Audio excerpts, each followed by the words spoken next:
Rusijos pajėgos faktiškai pripažino pralaimėjimą savo bandymuose prasiskverbti aplink Novopavlivką ir Ivanivką.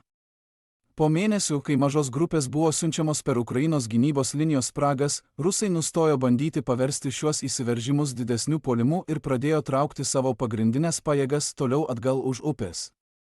Netgi Rusijos šaltiniai, kurie anksčiau perdėdavo pavienius įsiveržimus pateikdami juos kaip teritorinius laimėjimus, dabar pripažino, kad situacija pasikeitė ir kad puolamųjų veiksmų nebegalima tęsti. Pakartotiniai bandymai tapo per brangus, kad būtų galima toliau siųsti naujus karius, todėl Rusijos vadai atsisakė šio plano ir pasitraukė iš teritorijos. Šis atsitraukimas įvyko po to, kai Rusijos bandymai prasiskverbti nuolat baigdavosi dideliais nuostoliais. Šio sektoriaus filmuotoje medžiagoje matyti, kaip Ukrainos dronai mėto granatas ant Rusijos karių, jiems judant per tankę Augmeniją. Atskiri FPV smūgiai rodo, kaip Ukrainos dronai skrieja tiesiai į Rusijos apkasus ir sprogsta jų viduje.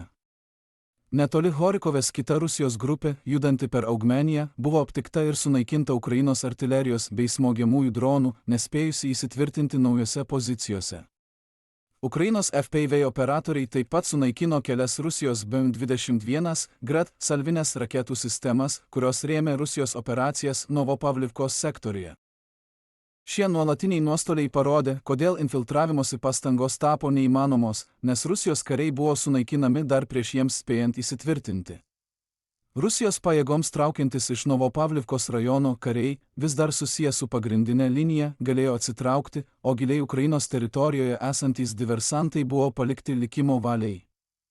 Šios mažos grupės praslydo pro fronto spragas ir pasislėpė užmaskuotose pozicijose, laukdamos daugiau karių, kad galiausiai galėtų surinkti pakankamai jėgų puolimui ir įsitvirtinimui.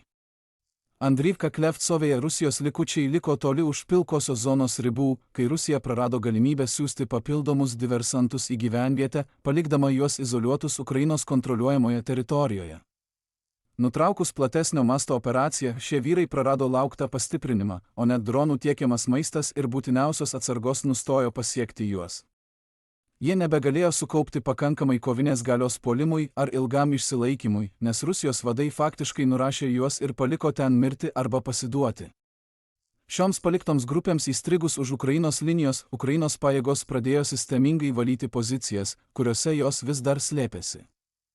Platesnėme Komaro sektoriuje Ukrainos MiG-29 lėktuvai ASM Hammer bombomis smogė pastatui, kuriame buvo įsikūrę Rusijos dronų operatoriai, taip pašalindami dar vieną Rusijos pajėgas šiame rajone rėmusį elementą.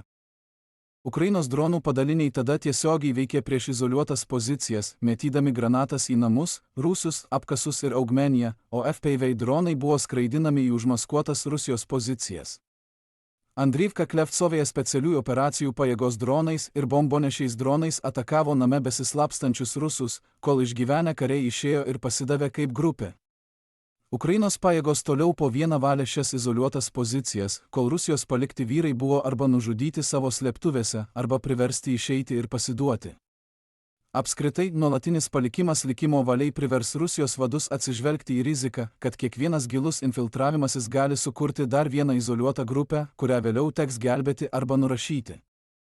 Tų vyrų susigrąžinimas reikalautų siųsti šviežias pajėgas atgal per maršrutus, jau stebimus Ukrainos dronų, taip padidinant nesėkmingos operacijos kainą net ir pasibaigus pagrindiniai atakai.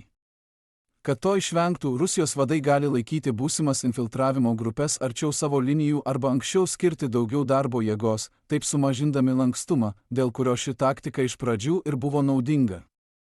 Jei ši tendencija tęsis, Rusijos vadai ir toliau siųs mažas grupės per Ukrainos linijas, o vėliau paliks daugiau savo karių mirti, kai platesnė ataka žlugs.